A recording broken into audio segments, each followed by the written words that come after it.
बंदी छोड़ सतगुरु रामपाल जी परमेश्वर जी की जय हो। भाई और बहनों, पुस्तक धरती ऊपर स्वर्ग, इस पर वीडियो बनाने की श्रृंखला जारी है। इस पुस्तक पर लगभग 3 वीडियो बन चुके हैं। आज हमारा ये चौथे नंबर का वीडियो है।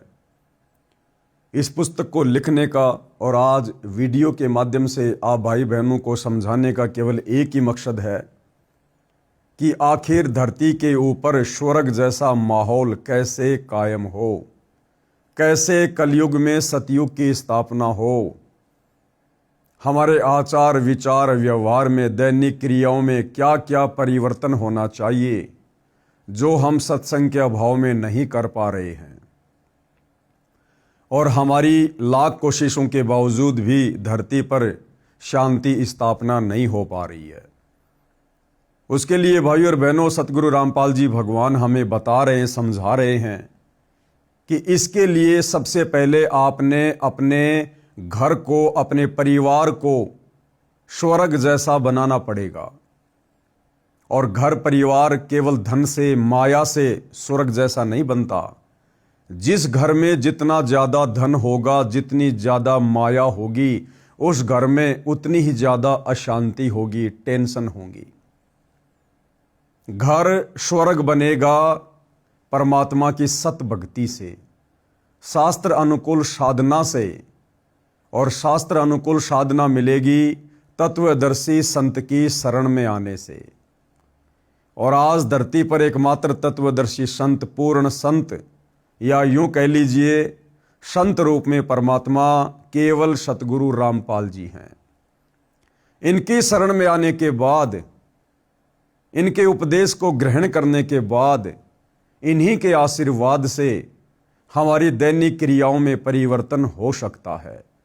हमारे आचार विचार व्यवहार में परिवर्तन होगा ही होगा। तो पहले हम सुधरेंगे, फिर अपने बच्चों को उपदेश दिलाकर उनको भी भक्ति मार्ग पर लगाकर सुधारेंगे। हम सुधरेंगे तो परिवार सुधरेगा, परिवार सुधरेगा तो गांव सुधरेगा, समाज सुधरेगा।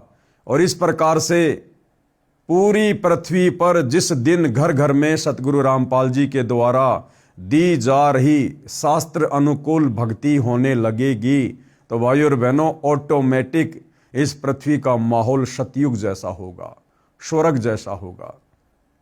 उसके लिए हमें गुरुदेव भगवान ने इस पुस्तक में बताया कि सर्वप्रथम हमने समाज को बिगाड़ने वाली, अश्लीलता फैलाने वाली, समाज को कर्जे के बोझ तले दबाने वाली उन तमाम प्रकार की कुरीतियों से, झूठी मर्यादाओं से, परंपराओं से हमने बाहर निकलना पड़ेगा। जैसे शादी विवाह में दुनिया भर का खर्चा करना, लोक दिखावा करना, अन्य त्योहारों पर दुनिया भर का खर्चा करना, किसी भी प्रकार के नशे से दूर रहना, हमने इन तमाम प्रकार की बुराइयों से पीछे हटना पड़ेगा। और ये कहने मात्र से नहीं हो सकता, सरकार के द्वारा सख्त नियम लागू करने से नहीं होता। जब तक हमें आत्मज्ञान नहीं होगा, हम अपने विषय में नहीं जानेंगे, स्वयं को नहीं पहचानेंगे, मैं कौन हूं, मेरा जन्म क्यों हुआ है, क्यों मर रहा हूं, क्यों जन्म ले रहा हूं। आज मेरे पास परिवार है, सब कुछ है, अचानक से परिवार का कोई सदस्य मर जाता है, मरने के बाद मैं कहां जाऊंगा, मेरे बच्चे कहां जाएंगे, इस संपत्ति का क्या होगा। तो सबसे पहले आत्मज्ञान होना बहुत जरूरी है। और जब आत्मज्ञान होगा तब हम परमात्म ज्ञान की प्राप्ति के लिए सोचेंगे। और ये आत्मज्ञान और परमात्म ज्ञान सच्चे सतगुरु की शरण में आए बिना, उनके सत्संग सुने बिना हमें कभी भी नहीं हो सकता। तो भाई और बहनों, एक ही तरीका है सत भक्ति, जो कि सतगुरु रामपाल जी समाज को प्रदान कर रहे हैं। और उसी सत भक्ति से परिवार के कलेश, परिवार की कलह, छोटी छोटी बातों को लेकर लड़ाई झगड़े, जो कंजरपना सबके घरों में है, वो मिटेगा। अन्यथा झगड़े समाप्त नहीं हो सकते। सत्संग से घर की कलह समाप्त होती है। आज घर घर में बाप बेटी की लड़ाई, माँ बेटी की लड़ाई, ननद भाभी की लड़ाई, पति पत्नी की लड़ाई, घर घर में किसी न किसी बात को लेकर। तो ये तमाम प्रकार के लड़ाई झगड़े भी सत्संग से ही समाप्त होंगे, क्योंकि सत्संग से हमें ज्ञान होता है। एक माई अपनी पुत्र वधू पर बात बात पर गुस्सा किया करती थी। छोटी छोटी गलतियों को बढ़ा चढ़ाकर अपने बेटे से कहती और पुत्र अपनी पत्नी को धमकाता। इस प्रकार घर नरक बना हुआ था। पुत्र वधू अपनी सासू माँ से कभी कभी कहती थी कि आप सत्संग जाया करो। अपनी पड़ोसन भी जाती है। सासू माँ बोली कि सत्संग में तो आई गई, यानी बदचलन स्त्रियां जाती हैं जिनका संसार में सम्मान नहीं होता, जो अच्छे खानदान की नहीं है, और हम खानदानी हैं, हमारा क्या काम सत्संग में। ऐसे पुत्र वधू ने कई बार कोशिश की, परंतु माई मानने को तैयार नहीं होती। एक दिन गांव की स्त्री किसी कार्यवश उनके घर आई तो सास अपनी पुत्र वधू को गालियां दे रही थी, धमका रही थी कि आने दे तेरे खशम को, यानी तेरे पति को, आज तेरी खाल उतराऊंगी। बात क्या थी कि गिलास में चाय रखी थी जो सास के लिए डालकर पुत्र वधू बच्चे को लेने अंदर चली गई थी, जो सोया हुआ था, जागने पर रो रहा था। उस बच्चे को उठाकर लाने में 1 मिनट भी नहीं लगी थी कि इसी बीच में कुत्ता आया और चाय के गिलास में जीभ मारने लगा। गिलास गिर गया, चाय पृथ्वी पर बिखर गई। सासू माँ आंगन में उस गिलास से मात्र 20 फुट की दूरी पर चारपाई पर बैठी थी। हट्टी कट्टी थी, खेतों में सैर सपट्टे करने जाती थी, परंतु काम के हाथ नहीं लगाती थी। इसी बात पर कलह कर रही थी। गांव के दूसरे मोहल्ले से आई माई सत्संग में जाती थी। जो उनके घर पर उनकी पड़ोसन आई थी वो सत्संगी थी। सब बात सुनकर उसने भतेरी, यानी उस सास का नाम क्या था, भतेरी से कहा कि आप सत्संग में चला करो। उसका वही जवाब था। उस सत्संग वाली भगतमती ने बहुत देर सत्संग में सुनी बातें बताई, परंतु भतेरी मानने को तैयार नहीं थी। भतेरी की दूसरी बहन उसी गांव में दूसरे मोहल्ले में विवाह रखी थी, यानी जो भतेरी थी उसकी बहन भी उसी गांव में ब्याही हुई थी, जिस पाने की वह सत्संग वाली माई जानकी थी। भतेरी की बहन का नाम दया कौर था। जानकी ने जाकर दया कौर से बताया कि तेरी बहन भतेरी ने तो घर का नरक बना रखा है, बिना बात की लड़ाई करती है।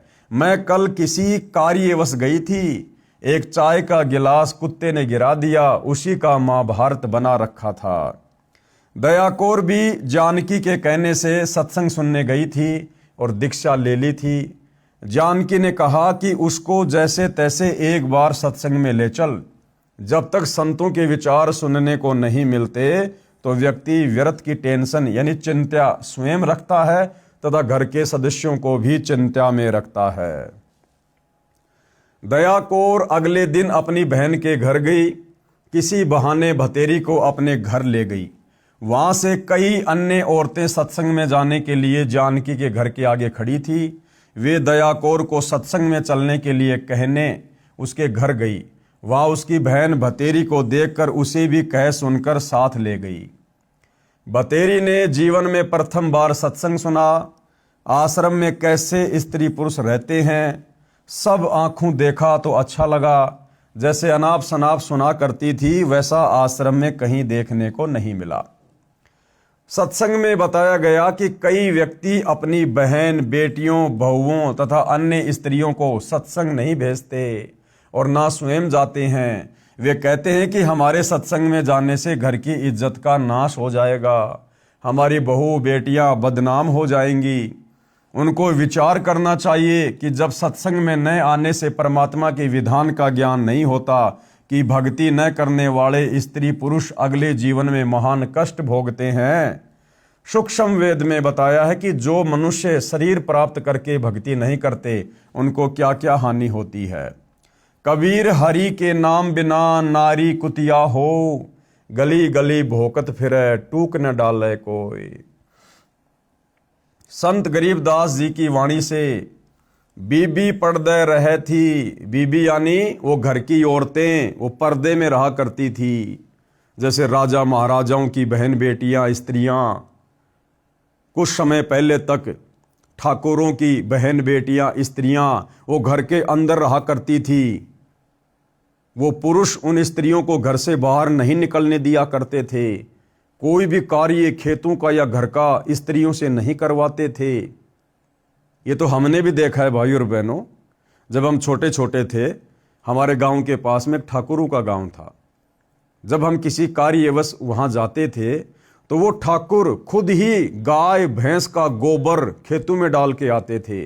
घर का पानी भी खुद ही भरा करते थे। लेकिन अपने घर की औरतों को बाहर कार्य के लिए नहीं जाने दिया करते थे कि ये तो हमारे घर की इज्जत है। एक परंपरा के तहत उनको घर में रखा करते थे। तो कहते हैं बीबी पर्दे रहे थी और ड्योडी लगती बाहर। ड्योडी यानी एक आध नौकरानी भी रहा करती थी। उनको पर्दे में रखा करते थे, ड्योडी के अंदर रखा करते थे। अब गात उगाड़े फिरती हैं बनकुतियां बाजार। वो पर्दे में रहने वाली बहन बेटियां जो ड्योडी के अंदर रहा करती थी, कहते हैं अब वो नंगे शरीर, गात उगाड़े यानी नंगे शरीर, अब वो कुतिया बनकर सरेआम बाजार में घूम रही है। जो उस समय घर की इज्जत हुआ करती थी, बिना सत्संग के, बिना सच्चे सतगुरु की शरण के इतना बड़ा पंगा मोल ले लिया उन्होंने। जो 1-1 लाख के, 9-9 लाख के गहने पहन कर रहा करती थी, खूबसूरत कपड़े पहन के रहा करती थी, दिन में 2-2 बार नहाया करती थी, नौकरानियां जिनका मैल उतारा करती थी, जो काजू किशमिश के हलवे खाया करती थी, एक बिना भक्ति के, बिना सत्संग के, बिना सतगुरु की शरण के, अब वो रानियां, वो घर की बहन बेटियां, उन इज्जतदारों की अगले जन्म में फिर क्या हुआ, नंगी होकर कुतिया बनकर सरेआम बाजार में घूम रही हैं। ऐसी दुर्गति ये काल करता है। बीबी पर्दे रहे थी ड्योडी लगती बाहर, अब गात उघाड़े फिरती हैं बनकुतियां बाजार। वे पर्दे की सुंदरी सुनो संदेशा मोर। अब क्या कह रहे हैं परमात्मा, वो पर्दे में रहने वाली सुंदर सुंदर स्त्रियां, बहन बेटियां, कहते हैं गात उगाड़े फिरती हैं करे सरायों शोर। अब वो नंगी होकर कुतिया बनकर बिना भक्ति के, बिना सत्संग के, और करे सरायों शोर। सराय यानी धर्मशाला। पहले के समय में यात्री आते थे, जाते थे, तो रोड के किनारे धर्मशाला बनी होती थी। वहाँ पर रात्रि विश्राम के लिए रुक जाया करते थे। जो भी भोजन पानी घर से लाते थे वो अपना खा लिया करते थे। तो जिस समय वो उन धर्मशालाओं में ठहर कर भोजन किया करते थे, तो कुत्ता या कुतिया वहाँ आकर बैठ जाया करती थी एक टुकड़े की आश में। वो बहन बेटी इज्जतदारों की, धनवानों की, राजाओं की रानियां, वो घर की इज्जत, अब बिना भक्ति की वो कुतिया बन के एक रोटी के टुकड़े के लिए नंगी होकर बैठी है। जो काजू किशमिश के हलवे खाया करती थी, झूठा छोड़ दिया करती थी, फिर नौकरानियां खाया करती थी, अब वो एक रोटी के टुकड़े के लिए टकटकी लगाकर देख रही है खाने वाले की तरफ। और खाने वाला क्या करेगा, एक आध टुकड़ा जमीन पर फेंक देगा। अब वो बहन, वो बेटी, वो राजा की रानी, वो पर्दे में रहने वाली सुंदरी जिसने भक्ति नहीं की, वो एक रोटी का टुकड़ा खाएगी, साथ में 10 ग्राम मिट्टी भी खाएगी। अब वो काल ऐसे दुर्गति करता बिना भजन के, बिना सत्संग के। वे पर्दे की सुंदरी सुनो संदेशा मोर, गात उगाड़े फिरती हैं करे सरायों शोर। नक बेसर नक पे बनी पहरे थी हार हमेल, यानी कई कई लाख के गहने पहनने वाली वो माता बहनें जिन्होंने भक्ति नहीं करी, अब सुंदरी से कुतिया बनी सुन साहिब के खेल। बिना भक्ति के अब सुंदर स्त्री से वो कुतिया बनकर घूम रही है। ऐसा खेल खेल दिया परमात्मा ने उनके साथ में अपने विधान अनुसार। यानी भाई और बहनों, कहने का मतलब है कि वर्तमान कलयुग में हमारी जो नकारात्मक सोच संतों और सत्संग के प्रति हो चुकी है, हमने उसको बदलना होगा। आज चाहे कोई बहन बेटी किसी भी ऊंचे पद पर है, कितनी भी धनवान है, अगर उसने सत भक्ति नहीं की, और सत भक्ति होगी सच्चे सतगुरु से उपदेश लेकर, और सच्चा सतगुरु वर्तमान में पूरी पृथ्वी पर केवल एक ही है, सतगुरु रामपाल जी। क्योंकि एक समय में पृथ्वी पर केवल एक ही सतगुरु होता है, बाकी तो जगह जगह गांव गांव में नगर नगर में नकली सतगुरु आश्रम बना बनाकर इस काल ने बैठा रखे हैं। वो सतगुरु नहीं है। तो सीधा सीधा कहने का मतलब है, वर्तमान में इस पूरे विश्व में एकमात्र सतगुरु रामपाल जी हैं जो सत भक्ति दान करने के अधिकारी हैं, जिनकी शरण में आकर सत भक्ति करने से आगे ऐसी दुर्गति नहीं होगी, 84 लाख योनियों में जाना नहीं होगा, नरक भोगना नहीं होगा। अन्यथा आज चाहे कोई कितने बड़े राजपद पर है, चाहे कितने बड़े धनवान की पत्नी है, अगर वो बहन बेटियां सत भक्ति सतगुरु रामपाल जी से उपदेश लेकर नहीं करती हैं, वही अंत में यही दुर्गति होगी जो परमात्मा का विधान है कि नक बेसर नक पे बनी पहरे थी हार हमेल, और सुंदरी से कुतिया बनी सुन साहिब के खेल। भावार्थ है, मनुष्य जीवन प्राप्त प्राणी यदि भक्ति नहीं करता है तो वह मृत्यु के उपरांत पशु पक्षियों आदि आदि की योनियां प्राप्त करता है। परमात्मा के नाम जाप बिना स्त्री अगले जन्म में कुतिया का जीवन प्राप्त करती है, फिर निवस्त्र होकर नंगे शरीर गलियों में भटकती रहती है, भूख से बेहाल होती है, उसको कोई रोटी का टुकड़ा भी नहीं डालता। जिस समय वह आत्मा स्त्री रूप में किसी राजा राणा तथा ऊंचे अधिकारी की बीवी यानी पत्नी थी, वे उसके पूर्व जन्मों के पुण्यों का फल था, जो कभी किसी जन्म में भक्ति धर्म आदि किया था। वह सर्व भक्ति तथा पुण्य स्त्री रूप में प्राप्त कर लिए। वह आत्मा उच्च घरानों की बहु बेटियां थी, तब पर्दों में रहा करती थी, काजू किशमिश डालकर हलवा तथा खीर खाती थी, उनका जूठा छोड़ा हुआ नौकरानियां खाया करती थी। उनको सत्संग में नहीं जाने दिया जाता था, क्योंकि वे उच्च घरानों की बहुएं तथा बेटियां थी, घर से बाहर जाने से बेइज्जती मानती थी। बड़े घरों की इज्जत इसी में मानी जाती थी कि बहु बेटियों का पर्दों में घर में रहना उचित है। इन कारणों से वह पुण्यात्मा सत्संग विचार न सुनने के कारण भक्ति से वंचित रह जाती थी। उस मानव शरीर में वह स्त्री गले में 9-9 लाख रुपए के हमेल हार पहनती थी, नाक में सोने की नाथ पहनती थी, उसी हार श्रृंगार में अपना जीवन धन्य मानती थी। भक्ति ना करने से वे अब कुतिया का जीवन प्राप्त करके नंगे शरीर गलियों में एक टुकड़े के लिए तरस रही होती हैं। शहर में पहले सराय यानी धर्मशाला होती थी, यात्री रात्रि में उनमें रुकते थे, सुबह भोजन खाकर प्रस्थान करते थे। वह पर्दे में रहने वाली सुंदर स्त्री कुतिया बनकर धर्मशाला में रुके यात्री का डाला टुकड़ा खाने के लिए सराय यानी धर्मशाला में भोंकती है। रोटी का टुकड़ा धरती पर डाला जाता है, उसके साथ कुछ रेत मिट्टी भी चिपक जाती है। वह सुंदरी जो काजू किशमिश युक्त हलवा खीर खाती थी, भक्ति नहीं करती थी, उस रेत मिट्टी युक्त टुकड़े को खा रही है। यदि मनुष्य शरीर रहते सहते पूरे संत से नाम लेकर भक्ति कर लेती तो ये दिन देखने नहीं पड़ते। कहने का मतलब है भाई और बहनों, उनके साथ तो जो बनी सो बनी, उन्होंने तो अपने कर्मों का फल भोगा सो भोगा। लेकिन वर्तमान में आप और हमें समय रहते समझाया जा रहा है, बताया जा रहा है किस कर्म का आगे चलकर क्या फल मिलेगा, क्या परिणाम भुगतना पड़ेगा। सत भक्ति ना करने से स्त्री की क्या दुर्गति होगी, पुरुष की क्या दुर्गति होगी, ये आप और हमें समय रहते समझाया जा रहा है, बताया जा रहा है। क्योंकि मनुष्य शरीर में हम भक्ति कर सकते हैं, भक्ति को समझ सकते हैं, कुत्ते के जीवन में, गधे के जीवन में, क्योंकि 84 लाख योनियों के शरीरों में ना हम भक्ति कर सकते, ना हम भक्ति को समझ सकते। आज हमें मनुष्य जन्म प्राप्त है, आज हम समझ भी सकते हैं और हम भक्ति कर भी सकते हैं। और यदि आज इस गोल्डन टाइम में जब भक्ति करवाने वाले पूर्ण संत स्वयं धरती पर प्रकट है, यदि हम नहीं जागेंगे, जेब से मोबाइल निकालकर यूट्यूब पर उनके सत्संग नहीं सुनेंगे, उनसे उपदेश प्राप्त करके सत भक्ति नहीं करेंगे, तो जो दुर्गति भक्ति ना करने वालों की होती है, जो इस पुस्तक में लिखा हुआ है, जो परमेश्वर का अटल विधान है, फिर हमारे साथ भी वही बनेगी। वही कुतिया के जीवन भोगने पड़ेंगे, गधे के जीवन भोगने पड़ेंगे। परमात्मा कहते हैं एक हरि की भक्ति बिन नारी कुतिया होए, गली गली भोकत फिरे टूक न डाल कोई। फिर परमात्मा कहते हैं एक हरि की भक्ति बिन राजा गधा हो, और माटी लदे कुम्हार की घास न डाले कोई। चाहे देश का राजा क्यों ना है, अगर सत भक्ति सच्चे सतगुरु से उपदेश लेकर नहीं की, और राजा भी अगले जन्म में 84 लाख में गधा बनेगा, गधा। ये परमात्मा का अटल विधान है। तो समझदार व्यक्ति कभी भी ऐसी आफत मोल नहीं लेगा।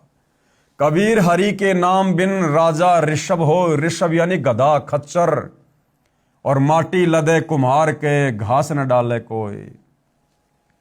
भगवान की भक्ति न करने से राजा गधे का शरीर प्राप्त करता है, कुम्हार के घर पर मिट्टी ढोता है, घास स्वयं जंगल में खाकर आता है। फिर ऐसी दुर्गति होगी उस राजा की, उस बड़े अधिकारी की, जो आज नौकरों के माध्यम से 56 प्रकार के पकवान भोग रहा है। अगले जन्म में गधा बनेगा, घर पर उसको कुम्हार खाना भी नहीं देगा। फिर पीछे तू पशुआ कीजे दीजे बैल बनाए। फिर और क्या दुर्गति होगी। फिर अगले जन्म में परमात्मा उस मनुष्य शरीरधारी आत्मा को, जिसने मनुष्य शरीर में भक्ति नहीं की थी, फिर परमात्मा उसे बैल बनाएगा, और 4 पहर जंगल में डोले तो नहीं उधर भराए। सारा दिन नीचा मुंह करके खाता रहेगा, पीछे से निकालता रहेगा, और सारा दिन में उसका पेट भी नहीं भर पाएगा ढंग से। सिर पर सींग दिए मन बोरे, धूम से मच्छर उड़ाए। फिर क्या करेगा परमात्मा, उसके सिर पर 2 सींग देगा, और धूम यानी एक उसको पूंछ लगा देगा, और उसी पूंछ से वो अपनी मक्खियां उड़ाएगा, अपनी खुजली को शांत करेगा। जब उसको मनुष्य शरीर था, धनी था, राजा था, मंत्री था, उच्च घराने का था, गर्मियों में कूलर का प्रयोग करता था, एसी का प्रयोग करता था, या नौकर वगैरह रात्रि में उसके ऊपर पंखा करते रहते थे। अब बिना सतभक्ति के, बिना सत्संग के, अब वो बैल बन गया, कुत्ता बन गया, गधा बन गया। उसको 1.5 फुट की पूंछ लगा दी गई। अब वो पूंछ ही उसका कूलर है, उसकी एसी है। चाहे हवा करो, चाहे मक्खी मच्छर भगाओ। सिर पर सींग दिए मन बोरे, धूम से मच्छर उड़ाए, और कांदे जुआ जोते कुआ, कोंदू का बुश खाए। फिर और क्या दुर्गति होगी उस बैल की। पहले के समय में कुआ जोतने के लिए बैल को प्रयोग में लिया जाता था। उसके कांधे पर लकड़ी का जुआ डालकर और पानी निकाला जाता था कुएं से, और खाने में क्या मिलता था, कोंदू का भूष। कोंद यानी जो, गेहूं जैसा आता है जो, और जौ का जो छिलका होता है वो बड़ा नुकीला होता है, कांटेदार होता है। आसानी से कोई जानवर उसको खाना पसंद नहीं करता। लेकिन सारा दिन तो कुआं जोतेगा, फिर बैल को भूख लगेगी, और खाने को क्या मिलेगा, वो जौं का भूष। मजबूरी में आंखों से आंसू बहाते हुए अपनी उदर पूर्ति के लिए उस नालायक को खाना पड़ेगा। क्योंकि जब मनुष्य जन्म था उसने 56 प्रकार के भोग खाए। लेकिन जब कोई कहता था भाई भक्ति कर ले, परमात्मा धरती पर आए हुए हैं, शास्त्र अनुकूल भक्ति दे रहे हैं, ये मौका बार बार नहीं मिलेगा, मनुष्य जन्म इसीलिए मिला है, उस समय वो मजाक किया करता था कि सत्संग में तो फालतू के व्यक्ति जाते हैं, फालतू के व्यक्ति। आज देख लो उसके साथ में क्या बीत रही है और आगे क्या बीतेगी। भावार्थ, गधे का शरीर पूरा करके वह प्राणी बैल की योनि प्राप्त करता है। मानव शरीर में जीव को कितनी सुविधाएं प्राप्त थी। भूख लगते ही खाना खाओ, दूध पियो, चाय पियो, प्यास लगे तो पानी पी लो। और भक्ति ना करने से वही प्राणी बैल बनकर सुबह से शाम तक 4 पहर अर्थात 12 घंटे तक जंगल में फिरता है, हल में जोता जाता है। दिन में केवल 2 बार भोजन बैल को खिलाया जाता है, दोपहर 12 बजे तथा रात्रि में। परंतु बैल को बीच में भूख लगी है और चारों ओर चारा भी पड़ा होता है, लेकिन खा नहीं सकता। हाड़ी उसको घास नहीं खाने देता। पानी भी समय पर दिन में 2 या 3 बार पिलाया जाता है। सिर पर सींग तथा एक दूम यानी पूंछ लगे होंगे। जब मानव शरीर में था तब वह जीव कूलर, पंखे तथा एसी कमरों में रहता था। अब एक धूम है, इसको चाहे कूलर की जगह चाहे पंखे की जगह प्रयोग करो, उसी से मच्छर उड़ाता है। यानी ऐसी दुर्गति भाई और बहनों उस प्राणी की होती है जिसको परमात्मा भक्ति के लिए मनुष्य जन्म प्रदान करता है, लेकिन वो नादान प्राणी उस शुभ अवसर का फायदा नहीं उठा पाता है। सत्संग में यही बताया गया कि घर में कलह का कारण परमात्मा के विधान को न समझकर संसार के भाव में चलना है। घर का कोई सदस्य घर में हानि नहीं करना चाहता, ना सास घर में हानि करना चाहती, ना बहू घर में कोई नुकसान करना चाहती। किसी कारण से हानि हो जाती है तो उसको लेकर झगड़ा नहीं करना चाहिए। जो हानि होनी थी वह तो हो चुकी है, वह तो ठीक होगी नहीं। व्यर्थ की कलह करना समझदारी नहीं है। जिससे गलती से कोई हानि हो जाती है तो उसे कहना चाहिए, हे बेटा बेटी, माता पिता या सास बहू, ये जो हो गया ये अपने भाग्य में नहीं था, आपने जानबूझकर तो किया नहीं है। इस बात से घर में शांति कायम रहती है। कलह में काल निवास करता है, लड़ाई झगड़े में मनमुटाव में क्या निवास करता है? काल। भूत प्रेतों का उस घर में डेरा होता है। जो कलह नहीं करते वे सुख से बसते हैं। और जिस घर में नाम का सुमरण तथा परमात्मा की भक्ति, आरती, स्तुति, ज्योति यज्ञ होती है, उस घर में परमात्मा के आदेश से देवताओं का निवास होता है। सत्संग सुनकर सब अपने अपने घर चली गई। सत्संग दिन के 12 बजे से 2 बजे तक हुआ था। पुत्र वधू को पता नहीं था कि सासू माँ सत्संग में गई थी। अगले दिन सुबह भैंस का दूध निकालकर पुत्र वधू उस दूध की भरी बाल्टी को छत में लगे कुंडे वाले सरिये में प्रतिदिन की तरह टांगने लगी। उसे लगा कि बाल्टी टंग गई, परंतु सरिये के उल्टी ओर बाल्टी का कड़ा लगा था। पुत्र वधू ने सोचा कि ठीक लगा है और बाल्टी छोड़ दी। बाल्टी पृथ्वी पर गिर गई, दूध बिखर गया। आवाज सुनकर भतेरी आई और पुत्र वधू दूध की बजाय सासू माँ की ओर मायूसी से देख रही थी कि आज ये बुढ़िया घर में झगड़ा करवाएगी, आज अपने बेटे से मेरी पिटाई करवाएगी। लेकिन पुत्र वधू ने बोलना उचित नहीं समझा, क्योंकि पुत्र वधू को पता था कि सासू माँ किसी भी सफाई के वचन नहीं सुनती। सोच रही थी कि आज का सारा दिन कलह में जाएगा, शाम को पति आएगा, उससे भी पिटाई करवाएगी। हे परमात्मा, ये कौन बनी? ऐसी गलती तो कभी नहीं हुई थी। हे सतगुरु, कुछ तो दया करो। मैं तो आपकी भक्ति भी भूलने को हो रही हूँ। मुझे तो सारा दिन सासू माँ के श्लोक याद रहते हैं। बतेरी बोली, बेटी जो होना था वह हो गया। अब देखो भाई और बहनों, एक दिन के सत्संग का प्रभाव, एक दिन के सत्संग ने उस स्त्री की काया पलट कर दी, उसके विचारों को बदल दिया एक दिन के सत्संग ने। और वो सासू माँ क्या बोली? बतेरी बोली, बेटी जो होना था वह तो हो गया, आज हमारे भाग्य में दूध है ही नहीं।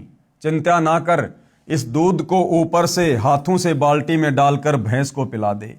ये कहकर जो नाम दीक्षा ली थी उसका जाप करने लग गई। पुत्र वधू को अपने कानों पर विश्वास नहीं हो रहा था। सोच रही थी कि माता जी आज पता नहीं कौन सा स्टेशन, यानी रेडियो आकाशवाणी वाला स्टेशन पकड़ गई। ये शीतल वचन बतेरी की बोरी यानी बारदाना में नहीं थे, यानी इसकी जुबान पर इस प्रकार के मीठे वचन तो थे ही नहीं।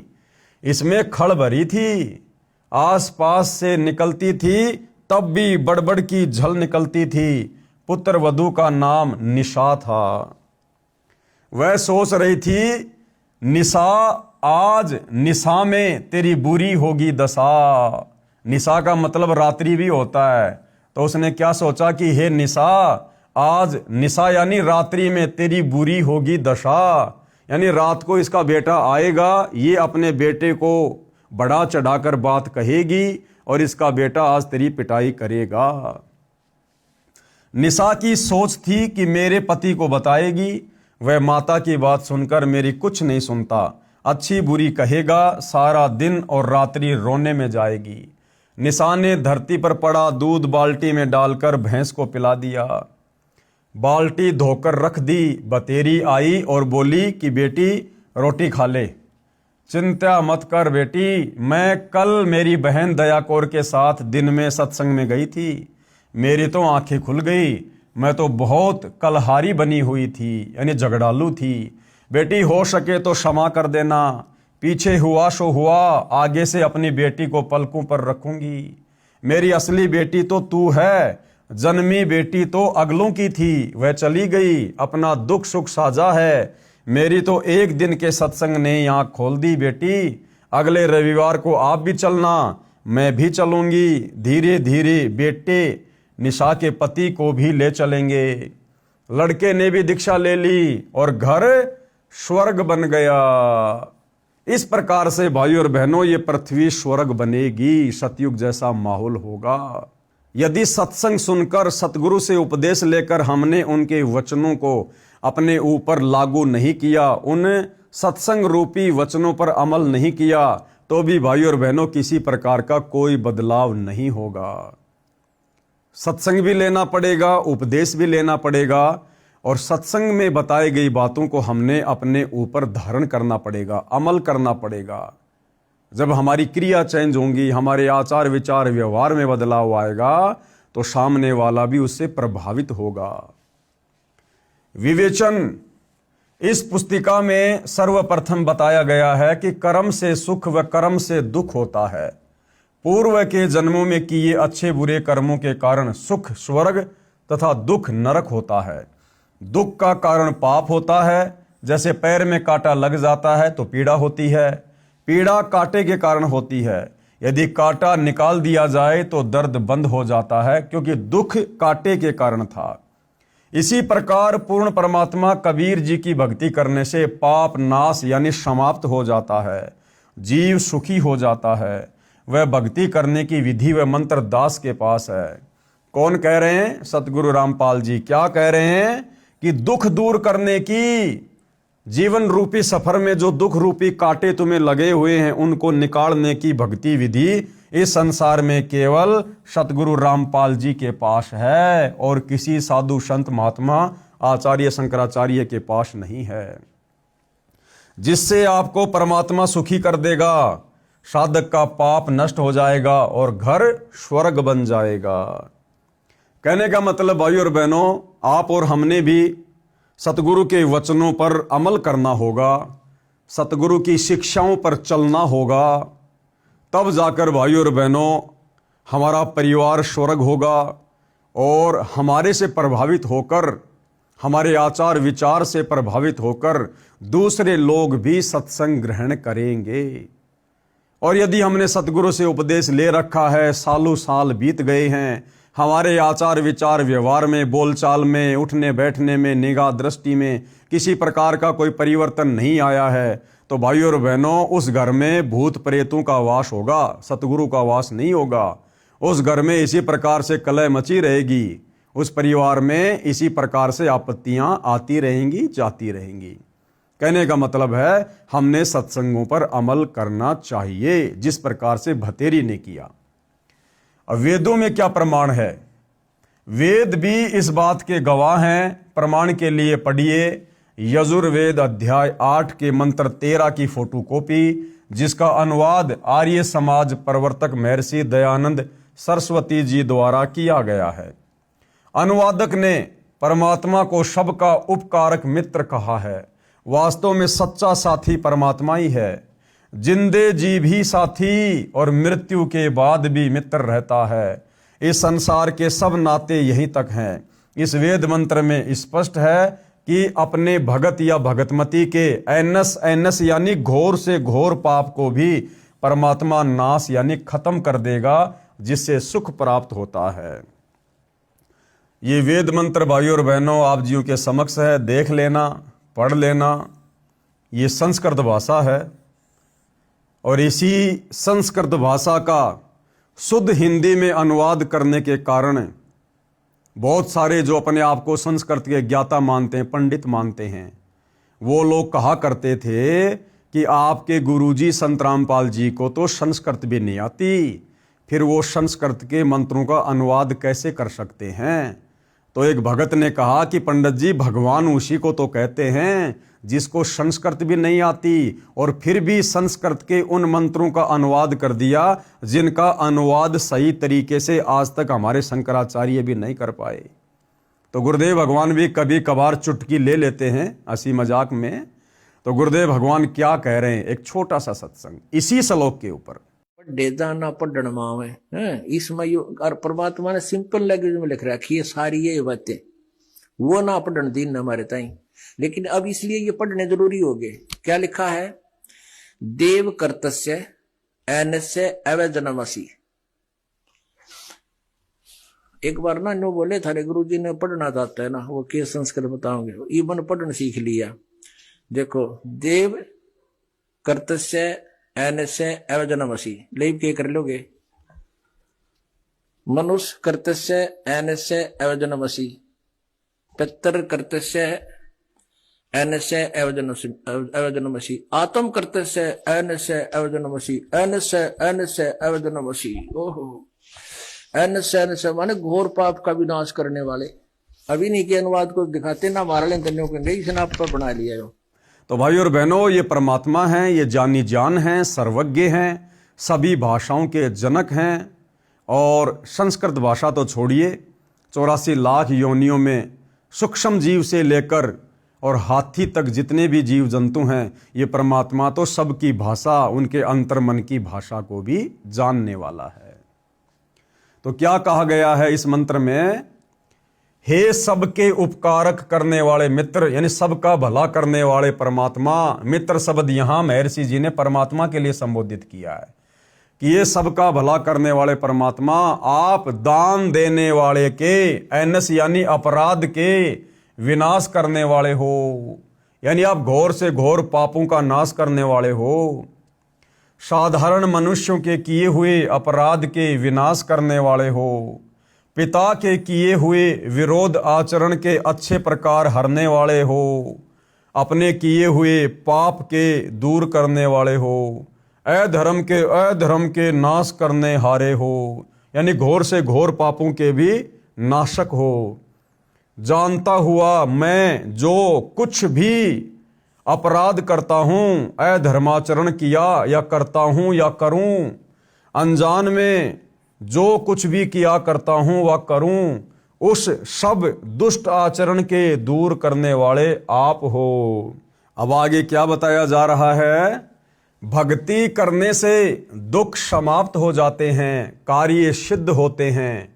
जैसे पहले जमाने में हाथ से चक्की चलाते, हाथ से पशुओं का चारा काटते थे। अब बिजली से चलने वाली चक्की है तथा बिजली से चलने वाले गंडासे यानी मशीन से चारा काटते हैं। कितना आसान हो गया। इसी प्रकार परमात्मा कबीर जी यानी परम अक्षर ब्रह्म की भक्ति करने से भगत या भगतमती के सब कार्य आसान हो जाते हैं और घर स्वर्ग बन जाता है। जन्म मृत्यु का चक्कर सदा के लिए समाप्त हो जाता है।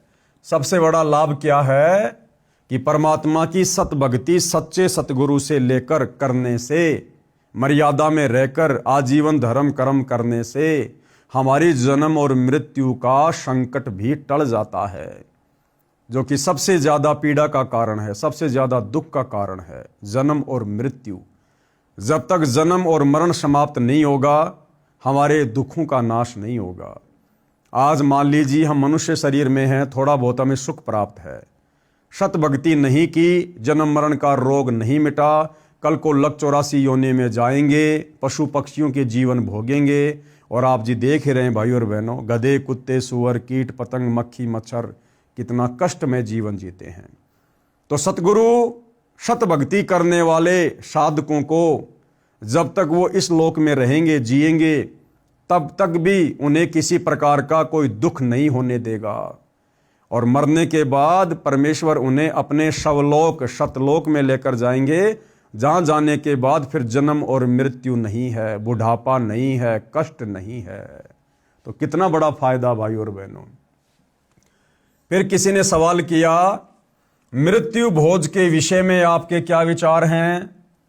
सतगुरु रामपाल जी से सवाल किया कि किसी व्यक्ति की मृत्यु हो जाने के बाद समाज की एक परंपरा के तहत गांव वालों को भोजन करवाया जाता है, लड्डू जलेबियां बनाई जाती हैं, तो इस मृत्यु भोज के ऊपर आप जी के क्या विचार हैं?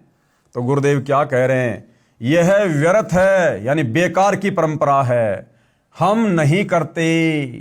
यानी सतगुरु रामपाल जी के कबीर पंथ में इस प्रकार की बकवाद उनके भगत नहीं करते। और अब तो बुद्धिमान मानव समाज भी इस पर प्रतिबंध लगाने लगा है। कबीर साहिब जी की वाणी में बताया है कि कबीर जीवित बाप गैल लट्ठम लट्ठा और मुँह गंग पहुंचावे। यानी जब तक माता पिता जीवित हैं तब तक तो उनका आदर करते नहीं, उनकी इज्जत करते नहीं, अच्छा खाने को अच्छा पहनने को देते नहीं, और मरने के बाद इस झूठी परंपरा के तहत आप गंगा जी में जाओगे उनकी मुक्ति करवाने के लिए। तो जिस बेटा बेटी ने जीते जी माँ बाप की सच्ची सेवा करके उसको आनंद नहीं दिया, भला मरने के बाद इन व्यर्थ की परंपराओं में पड़कर आप कैसे उनकी मुक्ति करवा दोगे? अर्थात अपने पिता व माता जी के साथ जिंदे जी तो उलट सुलट बोलते हैं, सब नहीं अधिकतर। यानी गुरुदेव कहते हैं सभी नहीं, बहुत सारी अच्छी संतान भी होती है पूर्व संस्कार की, लेकिन ये कलयुग है भाई और बहनों, ज्यादातर अपने माता पिता के साथ अच्छा व्यवहार नहीं करते और मरने के पश्चात उसकी जली हुई हड्डियों को राख समेत उठाकर पुरोहित के माध्यम से गंगा के जल में परवाह करने जाते हैं, फिर उसका काज यानी मृत्यु भोज करते हैं, वह व्यर्थ है। अपने माता पिता को जीवित रहते खिलाओ पिलाओ, अच्छा कपड़ा पहनाओ, प्यार दो। यदि धर्म यज्ञ करना है तो उसके जीवित रहते शास्त्र अनुसार कराओ, गुरु बनाओ, मानव जीवन सफल होगा। हम सतगुरु रामपाल जी के भगत इस प्रकार की व्यर्थ की परंपराओं के पचड़े में नहीं पड़ते हैं।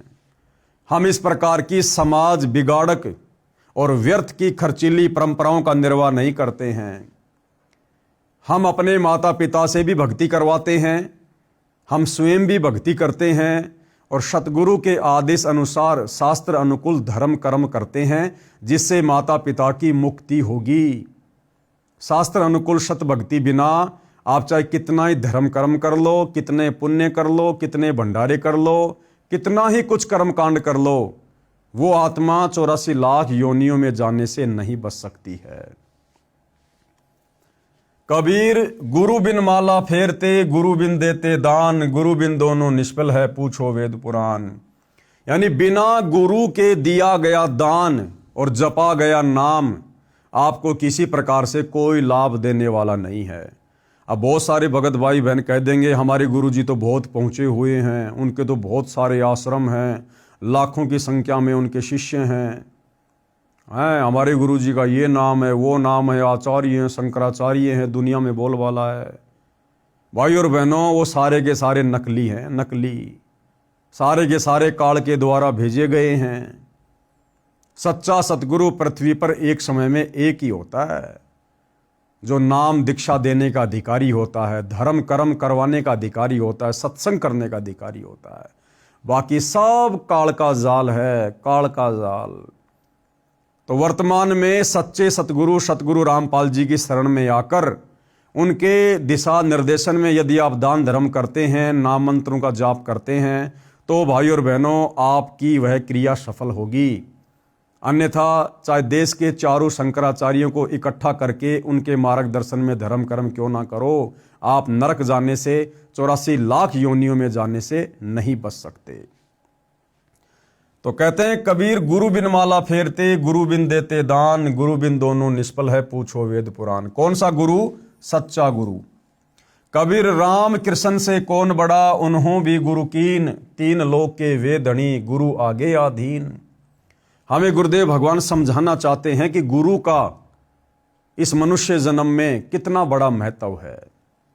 ये मनुष्य जन्म हमें सतगुरु की सच्ची भक्ति करके मोक्ष प्राप्ति के लिए मिला है।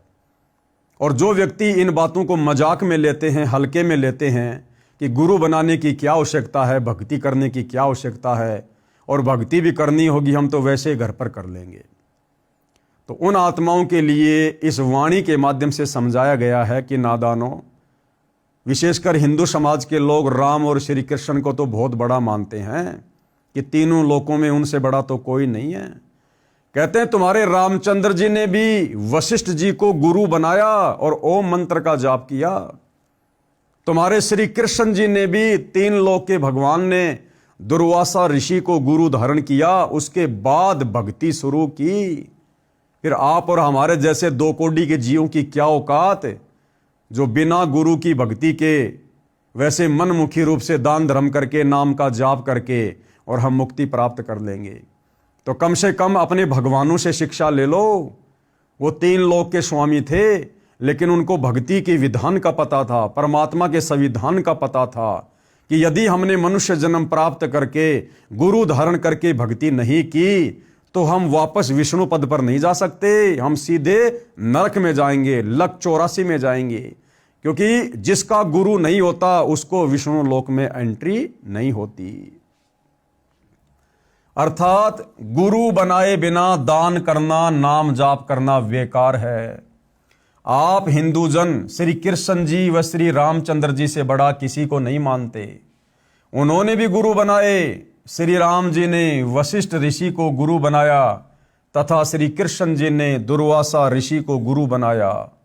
ऋषि संदीपनी जी श्री कृष्ण जी के अक्सर गुरु यानी शिक्षक थे और ऋषि दुर्वासा अध्यात्म के गुरु थे। क्या आप राम व कृष्ण जी से बड़े हो जो गुरु नहीं बनाते हो? गुरु पूर्ण होना अनिवार्य है, फिर दान धर्म करना लाभदायक है। और विशेष बात भाइयों और बहनों, श्री रामचंद्र जी ने जिसको गुरु बनाया वशिष्ठ जी को, और श्री कृष्ण जी ने जिसको गुरु बनाया दुर्वासा जी को, वो वशिष्ठ और दुर्वासा भी पूर्ण गुरु नहीं थे, तत्वदर्शी संत नहीं थे।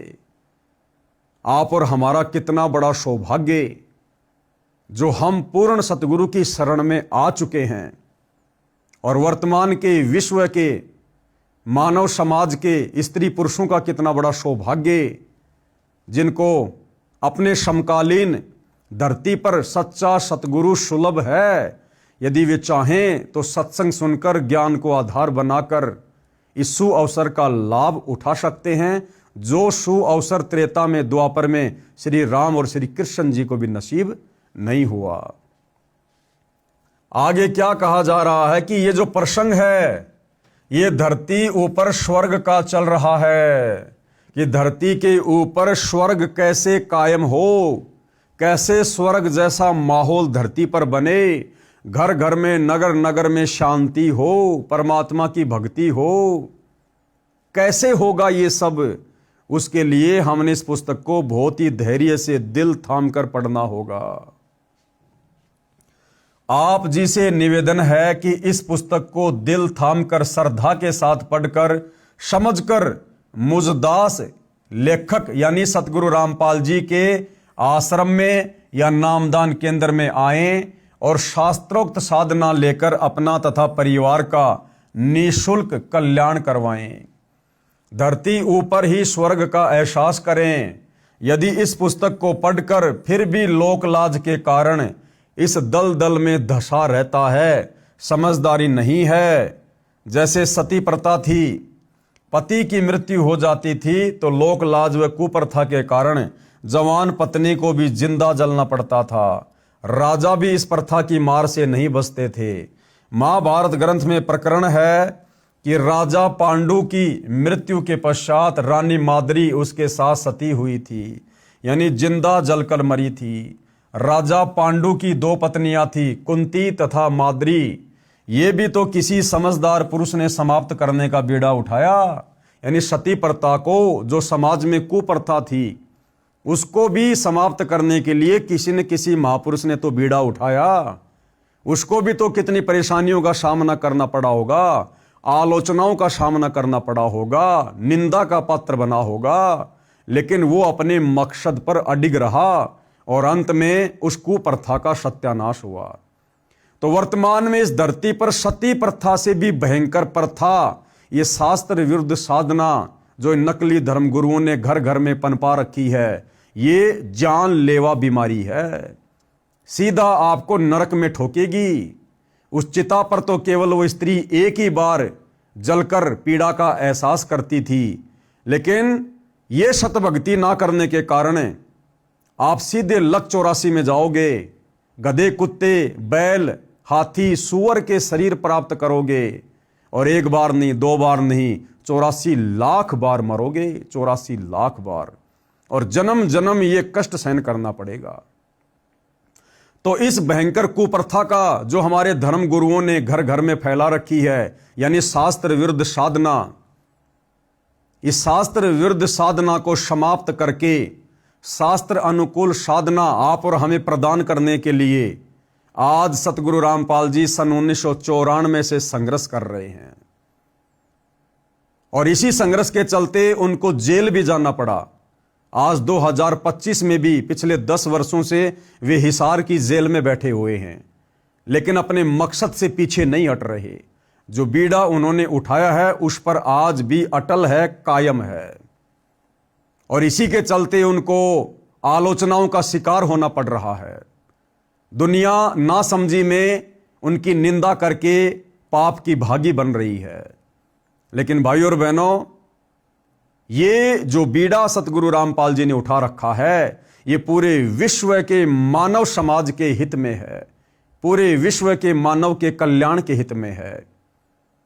और जिसने उनके सत्संग सुनकर, उनके प्रवचन सुनकर, उनकी पुस्तकें पढ़कर, उनके विचारों से परिचित होकर उनकी शरण ग्रहण कर ली, वही आत्मा काल के जाल से बाहर निकल सकती है। दूसरा संसार में कोई विकल्प नहीं है। तो सती प्रथा को समाप्त करने का जिस महापुरुष ने बीड़ा उठाया था, उस समय उसका बहुत विरोध हुआ, परंतु धीरे धीरे सबने मान लिया और सुखी हुए। इसी प्रकार ये कुप्रथाएं समाप्त करनी है, धरती ऊपर स्वर्ग बनाना है, बुद्धिजीवी मानव सहयोग दे। यानी जिसको ये बातें समझ में आ जाती हैं, उन लोगों ने इस मिशन में सतगुरु का, सच्चे संत का सहयोग देना चाहिए। आगे फिर सवाल किया है, भक्ति व धर्म कर्म तो लगभग सब करते हैं, आप तथा आपके अनुयायी ही नहीं करते। आप कहना क्या चाहते हैं? आपकी बातों से लग रहा है कि आपके अतिरिक्त कोई ठीक से भक्ति नहीं करते। तो सतगुरुदेव भगवान क्या जवाब दे रहे हैं? उत्तर दिया, यही सही है कि जो आप कह रहे हो ना, यही परम सत्य है। यानी सतगुरु रामपाल जी कह रहे हैं कि आज इस पृथ्वी पर, इस ब्रह्मांड में मेरे अलावा दूसरा कोई भी संत, महंत, आचार्य, शंकराचार्य, गुरु नहीं है देश या विदेश में, जो शास्त्र अनुकूल सत भक्ति समाज को दे रहा हो। उनके अलावा धरती पर कोई भी दूसरा नहीं है। तो उत्तर दिया गुरुदेव ने, भाई यही सही है। दास रामपाल दास यही कहता है कि विश्व में कोई भी गुरु मेरे अतिरिक्त शास्त्रोक्त साधना, यानी शास्त्र अनुकूल साधना, हमारे वेदों में क्या लिखा है, गीता जी में क्या लिखा है, सूक्ष्म वेद में क्या लिखा है, कौन से मंत्र का जाप करना चाहिए, कौन से धर्म कर्म करने चाहिए, ये तमाम प्रकार की जानकारी, यानी शास्त्रोक्त साधना कोई भी धर्मगुरु न तो स्वयं करता है और ना ही अपने अनुयायियों से करवाता है, क्योंकि उनको अपने अपने शास्त्रों का ज्ञान ही नहीं है। और भाइयों और बहनों, आप जी अच्छे से विचार कर लेना, प्रैक्टिकल करके देख लेना। आप चारों वेदों में और गीता जी में केवल एक मंत्र जाप करने का आदेश है, ओम, और वो भी अधिकारी गुरु से लेकर। लेकिन आज विशेषकर भारत देश में, हिंदू समाज में जितने भी आचार्य, शंकराचार्य, महंत और मंडलेश्वर हैं, तरह तरह के कथावाचक हैं, कोई भी व्यक्ति ओम नाम का मंत्र नहीं देता है। कोई तो कहता है कि राधे राधे जपो, कोई कहता है राधे राधे श्याम मिला दे, कोई कहता है हरे कृष्णा हरे राम, कोई कहता है जय जय राम जय जय राम, कोई कहता है ओम नमो भागवते वासुदेवाय नमः, कोई कहता है जय गणेशाय नमः, ओम श्री शंकराय नमः। ओम नाम का मंत्र भी वर्तमान में हिंदू समाज में कोई गुरु दीक्षा रूप में नहीं दे रहा, और यदि भूला भटका कोई दे रहा है तो वो नादान, वो मंत्र दान करने का अधिकारी नहीं है, जिस कारण से अंत में वो भी नरक में जाएगा और उसके माध्यम से दीक्षा लेकर नाम जाप करने वाला भी नरक में जाएगा। आप निम्न बातें नोट करो और बताओ, क्या आप बता सकते हैं गीता अध्याय 18 श्लोक 62 में गीता बोलने वाला प्रभु अपने से अन्य किस परमेश्वर की शरण में जाने को कह रहा है? गीता अध्याय श्लोक नंबर 62 में गीता जी का ज्ञान देने वाला भगवान, आप चाहे उसको श्री कृष्ण समझो या श्री कृष्ण जी के रूप में काल समझो, वो अपने से अन्य किसी और की शरण में जाने को अर्जुन से कह रहा है कि अर्जुन, अगर तुझे सनातन परम धाम की प्राप्ति करनी है तो उस परमेश्वर की शरण में जा, जहां जाने के बाद साधक लौटकर संसार में नहीं आता। तू सर्व भाव से उस परमेश्वर की शरण में जा। तो बताओ भाई, अगर हमारे धर्मगुरु विद्वान हैं, शास्त्रों के ज्ञाता हैं, जानकार हैं, तो गीता का ज्ञान देने वाला भगवान अध्याय 18 श्लोक 62 में अपनी भक्ति को छोड़कर किसी दूसरे की शरण में जाने को क्यों कह रहा है? वो कौन है जो गीता के ज्ञान देने वाले भगवान से भी बड़ा है? किसी धर्मगुरु को नहीं पता इस बात का। पढ़िए ये फोटोकॉपी गीता अध्याय 18 श्लोक 62 की, जो जय दयाल गोविंदका द्वारा अनुवादित है तथा भारत में प्रसिद्ध गीता प्रेस गोरखपुर से प्रकाशित व मुद्रित है। तो ये है गीता अध्याय 18 श्लोक नंबर 62। तम एवं शरणम गच्छ सर्वभावेन भारत तत्प्रसादात पराम शांतिम स्थानम प्रापेष्यि शाश्वतम। हे भारत, यानी हे अर्जुन, कौन कह रहा है? गीता का ज्ञान देने वाला।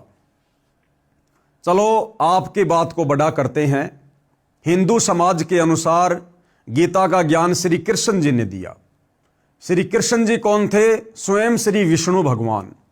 और हिंदू समाज अज्ञानता में विष्णु से बड़ा किसी को परमात्मा नहीं मानता। तो तुम्हारे विष्णु भगवान गीता का ज्ञान देते समय अर्जुन को क्या कह रहे हैं कि हे भारत, यानी हे अर्जुन, तू सब प्रकार से यानी सबकी भक्ति छोड़कर उस परमेश्वर की ही शरण में जा, उस परमेश्वर की ही शरण में जा। यानी गीता के ज्ञान देने वाले भगवान से अन्य कोई भगवान है जिसकी शरण में जाने के लिए वो कह रहा है? तो वो भगवान कौन है? उसका नाम, गांव, पता आज तक हमारे धर्म गुरुओं ने, शंकराचार्यों ने क्यों नहीं बताया? अगर उनको ज्ञान होता तो, अगर वो हमारे शास्त्रों से परिचित होते तो। हे भारत, तू सब प्रकार से उस परमेश्वर की ही शरण में जा। उस परमात्मा की कृपा से ही तू परम शांति को तथा सनातन परम धाम को प्राप्त होगा। सनातन परम धाम, जिस लोक का कभी विनाश ना हो, जबकि स्वर्ग तो असंख्यों बार प्रलय में आ चुका है, नष्ट हो चुका है। और परम शांति यानी जहां जाने के बाद जन्म और मृत्यु ना हो, जबकि स्वर्ग में जाने वाला, महास्वर्ग में जाने वाला जन्म और मृत्यु में रहता है। तो गीता ज्ञान देने वाला भगवान अपने से अन्य किस भगवान की शरण में जाने के लिए कह रहा है? और कौन सा वह धाम है, वह जगह है, वह लोक है जहां जाने के बाद ही परम शांति मिलती है, जहां जाने के बाद ही हमारी गति होती है? तो वो भगवान कौन है और वो लोक कौन सा है? तो ये जानकारी केवल सतगुरु रामपाल जी ने दी है कि वो भगवान है कबीर, और वो लोक है सत्यलोक, जहां जाने के बाद ये प्राणी लौटकर इस गंदे संसार में वापस नहीं आता। आगे और सवाल कर रहे हैं सतगुरु रामपाल जी कि यदि तुम्हारे धर्म गुरु इतने बड़े ज्ञानी हैं, अगर उनके पास में सत भक्ति है, शास्त्रों के ज्ञाता है, तो अगले सवाल का भी जवाब दो। गीता अध्याय 7 श्लोक 29 में गीता ज्ञान देने वाले प्रभु ने कहा है कि जो भगत केवल जरा यानी बुढ़ापे के दुख से तथा मरण यानी मृत्यु के दुख से छूटने के लिए ही प्रयत्नशील हैं, यानी साधना भक्ति करते हैं, वे तत् ब्रह्म यानी उस ब्रह्म यानी गीता अध्याय 18 श्लोक 62 में बताए परमेश्वर को, यानी उस कबीर भगवान को तथा संपूर्ण अध्यात्म ज्ञान यानी तत्व ज्ञान को तथा संपूर्ण कर्मों को जानते हैं, यानी एक लेवा एक देवा दूतम वाली कथा जानते हैं। तो बताओ वो तत्व ब्रह्म कौन है जिसको जानने के बाद भगत केवल बुढ़ापे और मृत्यु से पीछा छुटाने के लिए भक्ति करता है? वो तत्व ब्रह्म क्या है जो गीता अध्याय 7 श्लोक नंबर 29 में गीता का ज्ञान देने वाला प्रभु अर्जुन से कह रहा है? वो तत्व ब्रह्म क्या है, कौन है? क्या आज तक हमारे धर्म गुरु आचार्य शंकराचार्य ये विद्वान लोग क्या उस तत्व ब्रह्म का एड्रेस बता पाए, उसका नाम बता पाए? नहीं बता पाए। गीता अध्याय 8 श्लोक 1 में, गीता अध्याय 8 श्लोक 1 में अर्जुन ने गीता ज्ञान देने वाले से प्रश्न किया कि किम तत्ब्रह्म, कि भाई वो तत्ब्रह्म क्या है?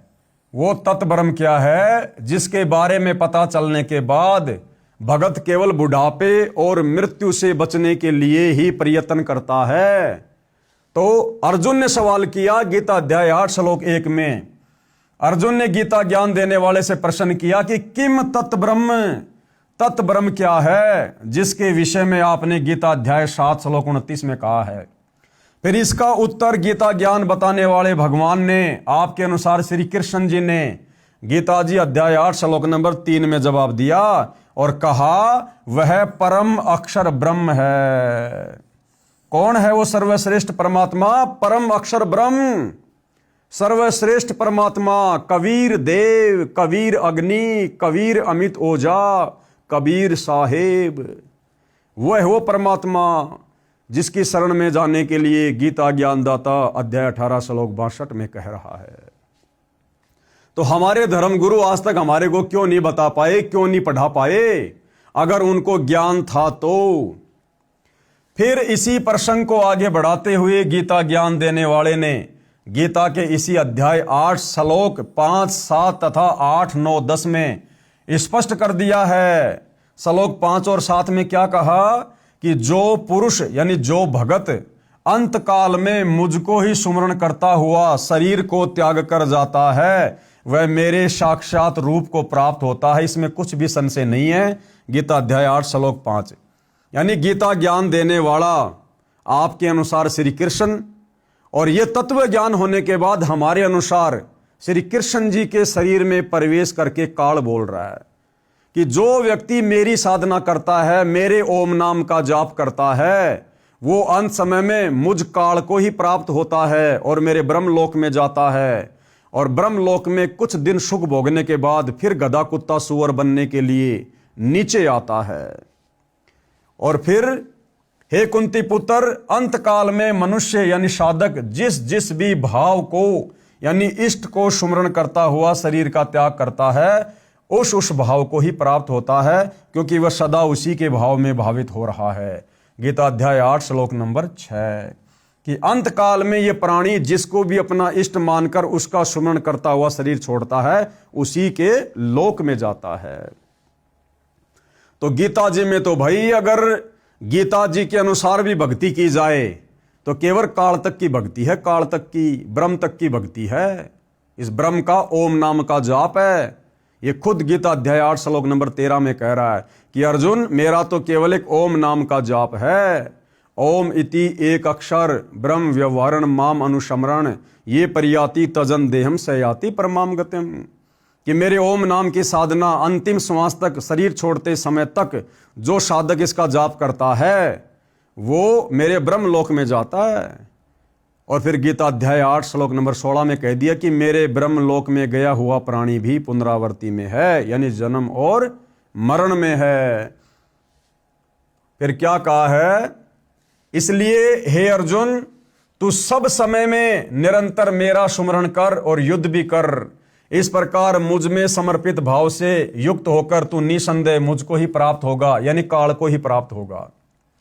हे भद्र पुरुष, अब सतगुरु रामपाल जी क्या कह रहे हैं, क्या समझा रहे हैं कि हे सज्जन आदमी, इन उपरोक्त श्लोकों में तो गीता ज्ञान देने वाले ने अपनी भक्ति करने को कहा है जिससे उसी को प्राप्त होता है।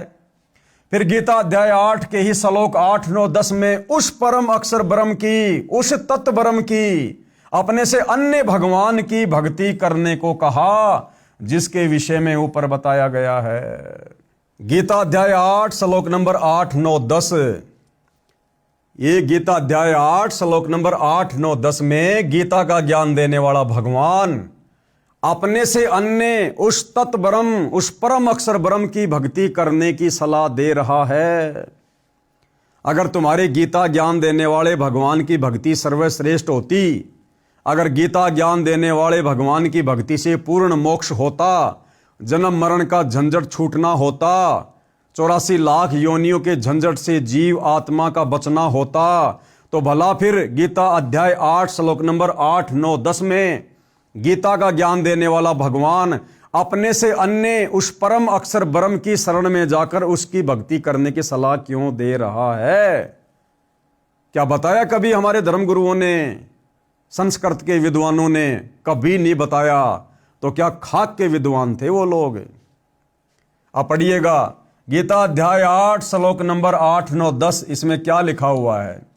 हे पार्थ यानी हे अर्जुन, परमेश्वर के यानी परम अक्षर ब्रह्म के अभ्यास रूप योग से युक्त दूसरी ओर न जाने वाले चित्त से निरंतर चिंतन करता हुआ मनुष्य परम दिव्य परमेश्वर यानी परम अक्षर ब्रह्म को ही प्राप्त होता है। यानी जिसको तत्वदर्शी संत मिल जाता है और जिसको फिर परम अक्षर ब्रह्म की साधना मिल जाती है तत्वदर्शी संत के माध्यम से, फिर वो साधक यदि आजीवन उसी को अपना इष्ट मानकर उसी के भाव में भावित रहता है, हमेशा उसी का गुणगान, उसी का सत्संग, उसी का चिंतन मनन, तो अंत समय में वो उसी दिव्य परम पुरुष यानी परम अक्षर ब्रह्म कबीर साहिब को प्राप्त होता है, यानी सतलोक में चला जाता है। श्रीमान जी ध्यान देना, इस श्लोक नंबर 9 में गीता बोलने वाले प्रभु आपके अनुसार श्री कृष्ण जी ने यह भी स्पष्ट कर दिया कि वही सर्वस्व धातारम यानी सबका धारण पोषण करने वाला है, जो इस प्रकार है। क्या कह रहा गीता ज्ञान देने वाला भगवान गीता अध्याय 8 श्लोक नंबर 9 में कि मेरे से अन्य जो परम दिव्य पुरुष है, परम अक्षर ब्रह्म है, वही तीनों लोकों में प्रवेश करके सबका भरण पोषण करता है, सबका पालन पोषण करता है, उसी ने सारी सृष्टि को रचा है, वही चींटी को कर्ण और हाथी को मण उसकी आवश्यकता के अनुसार देता है।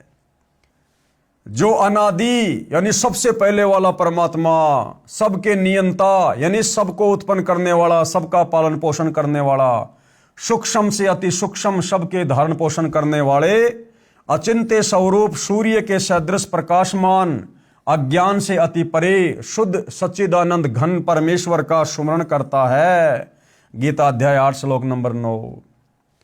वह भक्ति युक्त पुरुष यानी उस परम अक्षर ब्रह्म की साधना करने वाला भक्ति युक्त साधक अंत काल में योग बल से यानी भक्ति की शक्ति से, यानी भक्ति की शक्ति से प्राणों को भ्रकुटी के मध्य में अच्छी तरह स्थापित करके यानी सतनाम के सुमरण पर दृढ़ होकर फिर निश्चल मन से यानी बिना किसी चिंता के, बिना किसी टेंशन के, क्योंकि सच्चे सतगुरु की शरण में आने के बाद, तत्व ज्ञान लेने के बाद हम निश्चिंत हो जाते हैं कि हमारी आत्मा का उद्धार होगा, हम सीधे सतलोक जाएंगे।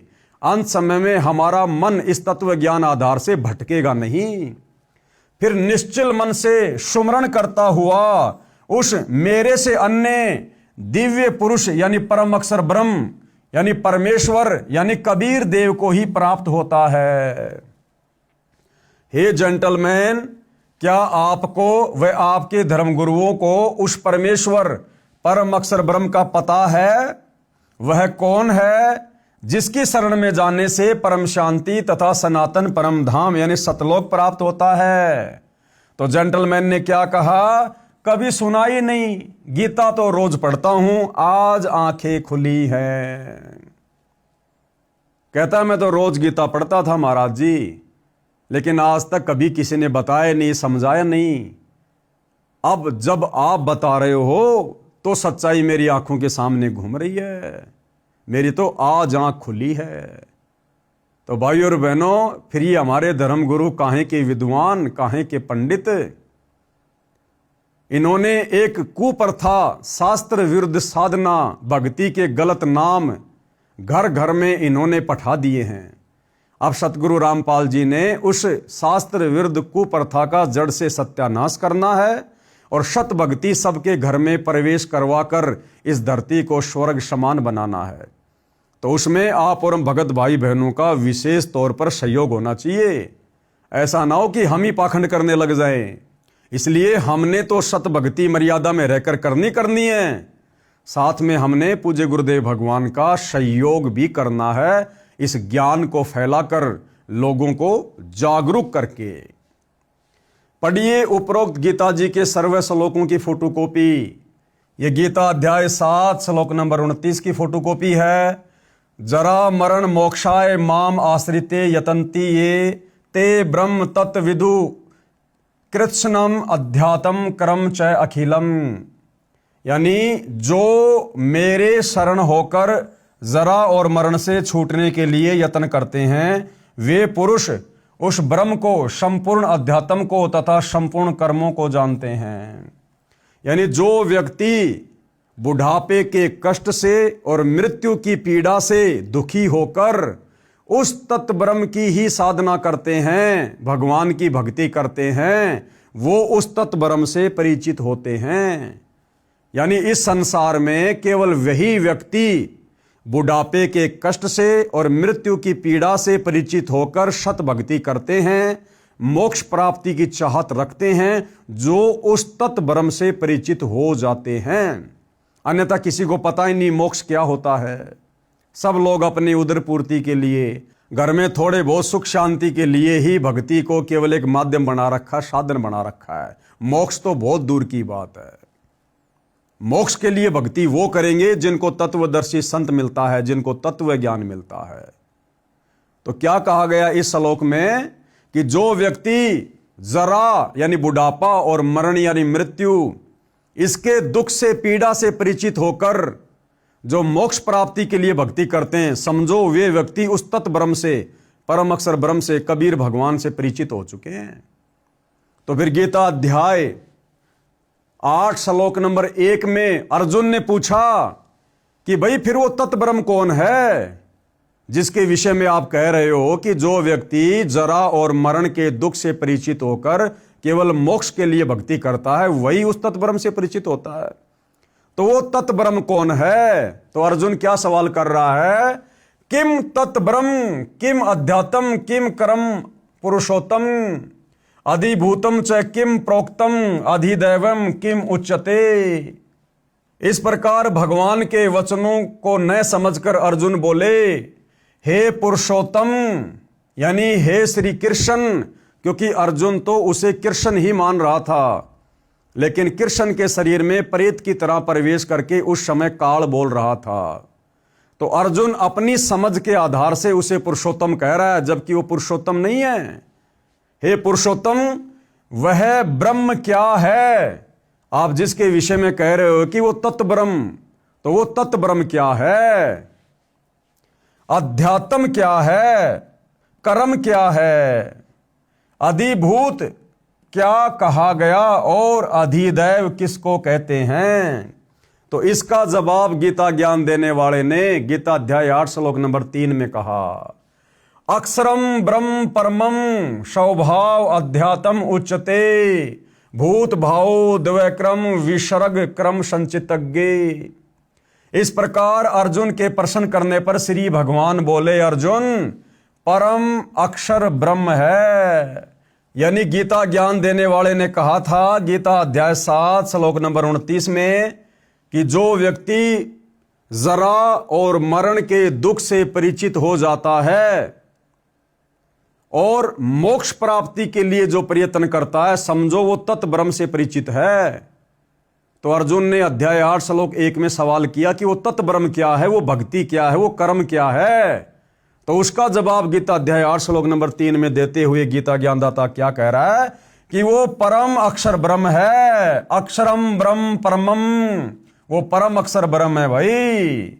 अपना स्वरूप अर्थात जीवात्मा अध्यात्म नाम से कहा जाता है। भूतों के भाव को उत्पन्न करने वाला जो त्याग है वह कर्म नाम से कहा गया है। यानी अपने से अन्य उस परम अक्षर ब्रह्म दिव्य परमेश्वर कबीर देव के विषय में यहां गीता ज्ञान जानने वाला कह रहा है।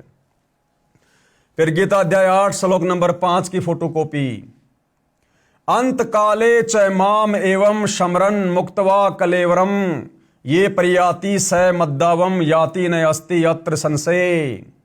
जो पुरुष अंत काल में भी मुझको ही सुमरण करता हुआ शरीर को त्याग कर जाता है वह मेरे साक्षात स्वरूप को प्राप्त होता है, इसमें कुछ भी संशय नहीं है। यानी जो अंत समय में ओम नाम का जाप करते हुए इस काल की भक्ति करता है वो अंत में काल को ही प्राप्त होता है, ब्रह्मलोक को प्राप्त होता है। और फिर गीता अध्याय 8 श्लोक 6 की फोटोकॉपी। यम यम व अपि सुमरन भावम त्यजति अंते कलेवरम तम तम एवं एति कौन्ते सदा तदा भवावित। हे कुंती पुत्र, यह मनुष्य अंत काल में जिस जिस भी भाव को सुमरण करता हुआ शरीर का त्याग करता है उसको ही प्राप्त होता है, क्योंकि वह सदा उसी भाव से भावित रहा है। जैसे हम भगत हैं, अब हमें तत्व ज्ञान हो गया गुरुदेव के आशीर्वाद से, हम केवल परम अक्षर ब्रह्म सतगुरु रामपाल जी भगवान की भक्ति करते हैं, उन्हीं की पूजा करते हैं, उनको अपना इष्ट मानकर। क्योंकि कबीर पंथ में जो सच्चा कबीर पंथ होता है उसमें कबीर जी स्वयं ही गुरु बनकर आते हैं। वो परम अक्षर ब्रह्म स्वयं ही सतगुरु होता है और उसी को इष्ट मानकर भक्ति करने से जीव का आत्म कल्याण होता है। तो हम भगत भाई बहन एडी से लेकर चोटी तक मन कर्म वचन से, आत्मा से, हृदय से अपने गुरु को इष्ट मानकर उनकी पूजा पाठ, उनकी भक्ति करते हैं। तो अंत समय में हम उसी नाम का सुमरण करेंगे, गुरु का चिंतन करेंगे, उसी भाव में भावित रहेंगे, तो हम उसी के लोक में जाएंगे, यानी सतलोक में जाएंगे। फिर गीता अध्याय 8 श्लोक 7 की फोटोकॉपी। तस्मात् सर्वेषु कालेषु माम अनुस्मरण युद्धे च मयि अर्पित मनोबुद्धि माम एवं यस्यसि असंशयम्। इसलिए हे अर्जुन, तू सब समय में निरंतर मेरा सुमरण और युद्ध भी कर। इस प्रकार मुझ में अर्पण किए हुए मन बुद्धि युक्त होकर तू निसंदेह मुझको ही प्राप्त होगा, यानी काल को प्राप्त होगा। अगर काल की भक्ति करेगा, गीता ज्ञानदाता की, अंत समय में ओम नाम का जाप करेगा तो काल के लोक में जाएगा। गीता अध्याय 8 श्लोक 8 की फोटोकॉपी। अभ्यास योग युक्तेन चेतसा नान्ये गामिना परम पुरुष दिव्यम याति पार्थ अनुचिंतेन। हे पार्थ, हे अर्जुन, ये नियम है कि परमेश्वर के ध्यान के अभ्यास स्वरूप योग से युक्त होकर दूसरी ओर न जाने वाले चित्त से निरंतर चिंतन करता हुआ मनुष्य परम प्रकाश स्वरूप दिव्य पुरुष को अर्थात परमेश्वर को प्राप्त होता है। यानी ये परमात्मा का विधान है कि तत्वदर्शी संत से उपदेश लेने के बाद जो व्यक्ति परम अक्षर ब्रह्म की पूजा करता है, उसी के भाव में भावित रहता है, उसी का सुमरण करता है, उसी का चिंतन करता है, वो अंत काल में उस दिव्य परम पुरुष परमेश्वर परम अक्षर ब्रह्म कबीर देव को ही प्राप्त होता है, यानी वो सतलोक को जाता है। फिर गीता अध्याय 8 श्लोक नंबर 9 की फोटोकॉपी। कवीम, यहां देखो साफ साफ कबीर परमात्मा का नाम लिखा हुआ है। कवीम पुराणम अनुशासितारम अणो अणियासम अनुस्मृतु ये सर्वस्य धातारम अचिंत्य रूपम आदित्य वर्णम तमस प्रशतात। जो पुरुष सर्वज्ञ, पुरुष यानी परमात्मा, सर्वज्ञ यानी सब कुछ जानने वाला, वो कौन है? केवल कबीर देव। कवि यानी परमेश्वर का वेदों में नाम है कवि, कबीर देव। तो कबीर देव के अलावा दूसरा कोई भी ब्रह्मांड में सर्वज्ञ नहीं है। तो गीता अध्याय 8 श्लोक नंबर 9 में सांकेतिक रूप से कबीर परमेश्वर का नाम भी लिखा हुआ है। जो पुरुष सर्वज्ञ, अनादि, सबके नियंता, सूक्ष्म से भी अति सूक्ष्म, सबके धारण पोषण करने वाले, अचिंत्य स्वरूपम, सूर्य के समान सदृश्य, नित्य चेतन प्रकाश रूप और अविद्या से अति परे, यानी जो जगत गुरु है, शुद्ध सच्चिदानंद घन ब्रह्म परमेश्वर का सुमरण करता है। यानी तत्वदर्शी संत से उपदेश लेकर जो कबीर भगवान का सुमरण करता है, उनकी भक्ति करता है। गीता अध्याय 8 श्लोक 10 में क्या बताया है? वह भक्ति युक्त पुरुष, यानी वो भक्ति करने वाला साधक अंत काल में, यानी मरते समय भी योग बल से, यानी भक्ति की शक्ति से, सुमरण की कमाई से, भरकुटी के मध्य में प्राणों को अच्छी प्रकार से स्थापित करके, यानी अपने ना भटकने वाले मन को, यानी अपने चंचल मन को दृढ़ करके तत्व ज्ञान आधार से निश्चल मन से, यानी मन को भटकने नहीं देगा अंत में, और सुमरण करता हुआ उस दिव्य रूप परम पुरुष परमात्मा को ही प्राप्त होता है, यानी वो सतलोक को चला जाता है। गीता बोलने वाला नाशवान है। गीता बोलने वाला कौन? ये काल ब्रह्म जो श्री कृष्ण जी के शरीर में प्रेत की तरह प्रवेश करके गीता जी का ज्ञान दे रहा है, ये काल ब्रह्म ये नाशवान है, ये जन्म और मृत्यु में है। दूसरा परम अक्षर ब्रह्म अविनाशी है। परम अक्षर ब्रह्म कौन? कबीर देव, जो जन्म और मरण से दूर है। प्रमाण के लिए गीता अध्याय 4 श्लोक 5, अध्याय 2 श्लोक 12, अध्याय 10 श्लोक 2 में पढ़िए, जिनमें गीता ज्ञानदाता ने अपना जन्म मृत्यु होना स्वीकारा है। यानी गीता जी का ज्ञान देने वाला ये ब्रह्म, ये काल, ज्योति निरंजन, ब्रह्मा विष्णु महेश का पिता, दुर्गा का पति, ये स्वयं गीता अध्याय 4 श्लोक 5 में, गीता अध्याय 2 श्लोक 12 में, गीता अध्याय 10 श्लोक 2 में खुद स्वीकार करता है कि अर्जुन तेरे और मेरे बहुत जन्म हो चुके हैं, तू नहीं जानता, मैं जानता हूं। मेरे जन्म और कर्म अलौकिक हैं। तो जब ये खुद ही नाशवान है, तो इसकी ओम नाम की भक्ति करके ब्रह्मलोक में जाने वाला भला अविनाशी कैसे हो सकता है? जन्म मरण से कैसे छूट सकता है? 184 योनियों की पीड़ाओं से कैसे मुक्ति पा सकता है? अविनाशी कौन है? परम अक्षर ब्रह्म है भाई, जिसकी भक्ति करने से जीव अविनाशी पद को प्राप्त करता है। प्रमाण के लिए गीता अध्याय 4 श्लोक 5, अध्याय 2 श्लोक 12, अध्याय 10 श्लोक 2 में पढ़िए, जिसमें गीता ज्ञानदाता ने अपना जन्म मृत्यु होना स्वीकारा है। तथा गीता अध्याय 2 श्लोक 17 में तथा अध्याय 15 के श्लोक 17 में अपने से अन्य यानी परम अक्षर ब्रह्म परमेश्वर को अविनाशी बताया है।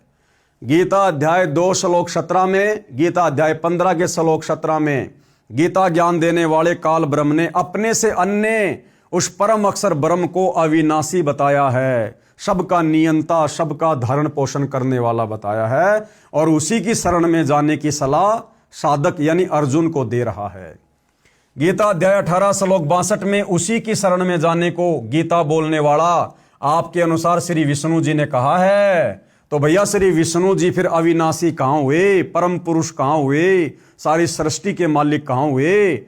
जब श्री विष्णु जी आप लोगों के अनुसार गीता जी का ज्ञान देने वाले अर्जुन को अपने से अन्य उस तत् ब्रह्म, परम अक्षर ब्रह्म, दिव्य पुरुष की शरण में जाने की सलाह दे रहे हैं।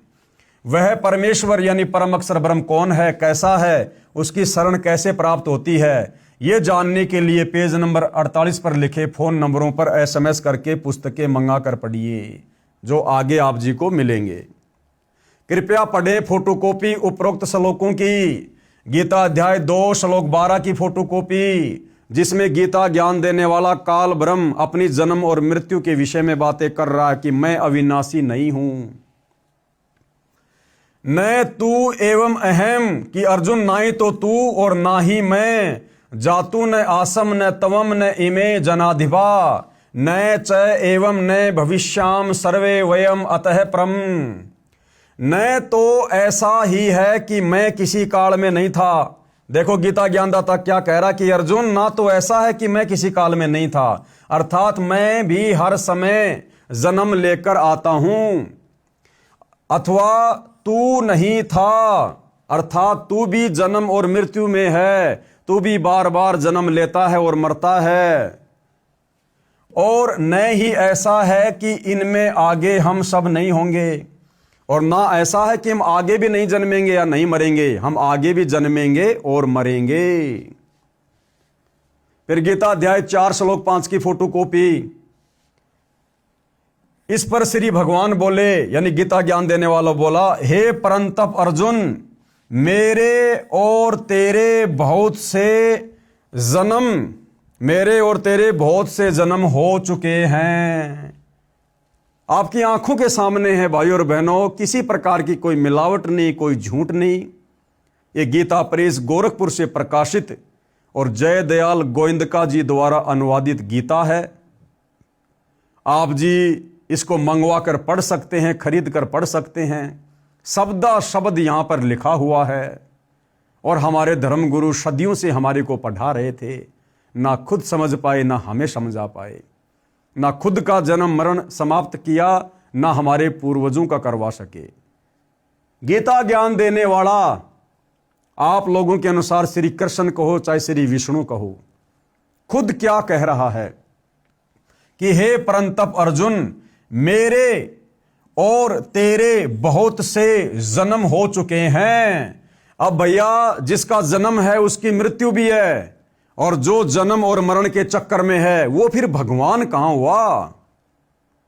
वो परमात्मा कैसे हुआ जो खुद जन्मता और मरता है?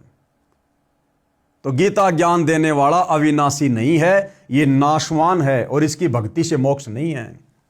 उन सबको तू नहीं जानता किंतु मैं जानता हूं। गीता अध्याय 10 श्लोक 2 की फोटोकॉपी। मेरी उत्पत्ति को गीता ज्ञान देने वाला क्या कह रहा है कि मेरे जन्म लेने को, मेरी उत्पत्ति को अर्थात लीला से प्रकट होने को ना तो देवता लोग जानते हैं और न महर्षि जन ही जानते हैं, क्योंकि मैं सब प्रकार से देवताओं का और महर्षियों का भी आदि कारण हूं। ये काल ब्रह्म क्या कह रहा है श्री कृष्ण जी में प्रवेश करके कि अर्जुन, मेरे जन्म को ये देवता लोग और ये महर्षि लोग नहीं जानते, क्योंकि इनका जन्मदाता भी मैं हूं। क्योंकि भाइयों और बहनों, ये काल ब्रह्म 21 ब्रह्मांड का स्वामी है, दुर्गा का पति है, ब्रह्मा विष्णु महेश का पिता है, और 21 ब्रह्मांड में पुरुषोत्तम होने के कारण सभी जीव 33 करोड़ देवी देवता ब्रह्मा विष्णु महेश सब इसके अधीन है। इसलिए बेटा कभी अपने बाप की उत्पत्ति नहीं बता सकता। इसलिए यह काल कह रहा है कि मेरी उत्पत्ति को, यानी मेरे जन्म लेने की लीला को, प्रक्रिया को ना तो ये देवता लोग जानते हैं और ना ये महर्षि जन जानते हैं। क्यों? क्योंकि मैं सब प्रकार से देवताओं का और महर्षियों का भी आदि कारण हूं, यानी इनका जन्मदाता भी मैं हूं। लेकिन भैया दादा बता देता है सब कुछ। पिता की डेट ऑफ बर्थ को बेटे नहीं बता सकते, लेकिन दादा बता देगा। तो उस कबीर दादा ने आज धरती पर संत रामपाल जी के नाम से प्रकट होकर इन सब की डेट ऑफ बर्थ, इन सब की जन्म और मृत्यु बता डाली है। गीता अध्याय 2 श्लोक नंबर 17 की फोटोकॉपी। अविनाशी तू तत्विधि येन सर्वम इदम ततम विनाशम अव्यक्ष्य अस्य ये कश्चित कर्तुम अहर्ति। नाश रहित तो तू उसको जान जिससे यह संपूर्ण जगत दृश्य वर्ग व्याप्त है। अब वो क्या कह रहा कि भैया मेरी तो जन्म और मृत्यु होती है अर्जुन, फिर अविनाशी कौन है जो जन्म और मरण से परे है? उसके बारे में गीता का ज्ञान देने वाला भगवान कह रहा है, यानी अपने से अन्य भगवान के विषय में, कि नाश रहित। नाश रहित का मतलब होता है जिसका कभी नाश ना हो, कभी मृत्यु ना हो। अविनाशी कि अविनाशी तो उसको जान जिससे यह संपूर्ण जगत व्याप्त है, जिसने सारे संसार की रचना की है, जिसने सृष्टि की रचना की है। अर्जुन, तू अविनाशी तो केवल उसको जान, और वो कौन है? परम अक्षर ब्रह्म, तत् ब्रह्म, कबीर देव। इस अविनाशी का, किसका? कबीर देव का, परम अक्षर ब्रह्म का विनाश करने में कोई भी समर्थ नहीं है, कि उस कबीर भगवान को मारने में संसार में कोई भी समर्थ नहीं है। फिर गीता अध्याय श्लोक 15 की फोटोकॉपी। उत्तम पुरुष तू अन्य परमात्मा इति उदारते ये लोग तर्रम अवश्य विभर्ति अवय ईश्वर। उत्तम पुरुष तो अन्य ही है। उत्तम यानी सर्वश्रेष्ठ, और पुरुष यानी परमात्मा। गीता ज्ञान देने वाला कह रहा कि वो तो मेरे से अन्य ही है। उत्तम पुरुष तू अन्य, उत्तम पुरुष यानी भगवान तो अन्य ही है, जो तीनों लोकों में प्रवेश करके सबका धारण पोषण करता है। अविनाशी परमेश्वर और परमात्मा इस प्रकार कहा गया है। क्यों? क्योंकि वो तीनों लोकों में प्रवेश करके सबका धारण पोषण करता है, सारी सृष्टि का पालन पोषण करता है। तो गीता ज्ञानदाता ने बिल्कुल स्पष्ट कर दिया है, क्लियर कर दिया है कि भाई मेरे अलावा पूर्ण परमात्मा कोई और है। मेरे तो जन्म और मृत्यु होती है, मैं अविनाशी नहीं हूं, मैं तो नाशवान हूं। और अर्जुन, मेरी भक्ति करने से जन्म मरण का कष्ट, बुढ़ापे का कष्ट, 84 लाख योनियों का कष्ट समाप्त नहीं हो सकता। अगर तुझे जरा और मरण से मुक्ति चाहिए, सनातन परम धाम को प्राप्त करना है, तो भाई उस परमपिता परमेश्वर की शरण में जा जिसको मारने में कोई भी सक्षम नहीं है। तो भाई और बहनों, ये जानकारी आज तक हमारे को हमारे धर्मगुरु नहीं दे पाए। ये जानकारी आज स्वयं उस परम अक्षर ब्रह्म ने तत्वदर्शी संत का रूप धारण करके, यानी संत रामपाल जी के नाम से धरती पर प्रकट होकर सन 1994 से समाज को देना शुरू की है। और आज उनके ज्ञान को समझकर उनकी शरण ग्रहण करके लाखों की संख्या में लोग वो अद्भुत सुख प्राप्त कर रहे हैं, वो परम शांति का अनुभव कर रहे हैं जो हमने कभी कल्पनाओं में भी नहीं सोची थी। गूढ़ रहस्य गीता का, हे भद्र पुरुष, हिंदू धर्म के धर्मगुरुओं को वेदों व श्री मद भगवत गीता का कै ख का भी ज्ञान नहीं है। न ऋषियों को न महर्षियों को ज्ञान था। सर्व धर्मों का, धर्म ग्रंथों का ज्ञान मेरे गुरुदेव स्वामी रामदेवानंद जी महाराज जी के आशीर्वाद से मुझे है। यानी सतगुरु रामपाल जी यहां पर अपने आप को छुपाते हुए, गुरु महिमा को ऊपर रखते हुए अपने गुरुदेव को महत्व दे रहे हैं कि मुझे ये सारा का सारा गूढ़ ज्ञान शास्त्रों का मेरे गुरुदेव स्वामी रामदेवानंद जी से प्राप्त हुआ है। जबकि भाई और बहनों, आप और हमें अच्छे से पता है कि हमारे दादा गुरु यानी आदरणीय रामदेवानंद जी अक्सर ज्ञान युक्त नहीं थे। वो पढ़े लिखे नहीं थे। उन्होंने कभी भी वेद गीता नहीं पढ़ी थी और ना ही उन्होंने कभी संत रामपाल जी को वेद और गीता पढ़ाई। क्योंकि भाई और बहनों, गुरु परंपरा को बनाए रखने के लिए सतगुरु रामपाल जी ने आदरणीय रामदेवानंद जी को गुरु धारण किया था। अन्यथा सतगुरु रामपाल जी स्वयं परम अक्षर ब्रह्म हैं, कबीर देव हैं, गुरुओं के गुरु हैं, जगत गुरु हैं। इन्हें गुरु धारण करने की आवश्यकता नहीं थी। लेकिन गुरु शिष्य परंपरा को बनाए रखने के लिए उन्होंने गुरु धारण किया और अपने गुरु को यहां पर महत्व दे रहे हैं। गुरुदेव जी की कृपा से गीता के गूढ़ रहस्यों को ठीक से समझा है। मेरे को मूल ज्ञान यानी तत्व ज्ञान प्राप्त हुआ है, जिसे सूक्ष्म वेद भी कहा है, जिसके कारण सर्व धर्म शास्त्रों को यथा रूप में जानना सरल हो गया। हिंदू धर्म गुरुओं को तत्व ज्ञान नहीं था, इसलिए अर्थों के अनर्थ कर रखे हैं। प्रमाण देता हूं, ध्यान व धीरज के साथ सुन व देख। अब भाई और बहनों, कौन कौन से वो श्लोक हैं, कौन कौन से वो अध्याय हैं जिनके अर्थों का हमारे धर्म गुरुओं ने अनर्थ कर रखा है तत्व ज्ञान के अभाव में। तो उन तमाम प्रकार के श्लोकों की जानकारी हम इसी पुस्तक धरती ऊपर स्वर्ग के अगले वीडियो में प्राप्त करेंगे। क्योंकि भाई और बहनों, ये अध्यात्म है, सदग्रंथों का मूल ज्ञान है, सार ज्ञान है। ये जल्दबाजी में समझ में नहीं आएगा, हड़बड़ी में समझ में नहीं आएगा। इसलिए हम धीरे धीरे इस पुस्तक के ऊपर आगे बढ़ेंगे और जितना हम पढ़ रहे हैं उसको हम समझेंगे, उसके ऊपर हम अमल भी करेंगे। तो भाई और बहनों, इतना समय निकालने का फ़ायदा है। अन्यथा इस कान से सुनकर इस कान से निकाल दोगे, कोई फ़ायदा नहीं होगा। तो आज के वीडियो में गुरुदेव भगवान के आशीर्वाद से केवल इतना ही। अगले वीडियो में हम आगे की जानकारी प्राप्त करेंगे। तब तक के लिए गुरुदेव भगवान हम सबको आज्ञा दे, आशीर्वाद दे, हमें सद्बुद्धि दे। बंदी छोड़ सतगुरु रामपाल जी भगवान की जय हो।